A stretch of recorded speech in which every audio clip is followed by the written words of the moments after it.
Il était une fois deux jeunes Sénégalais qui aimaient la même fille, mais la fille décida de sortir avec le plus jeune. Le plus âgé, pensant être plus fort, décida de les intercepter lors d'une promenade en couple pour les corriger.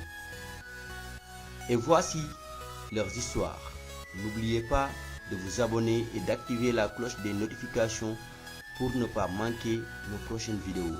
Bon visionnage!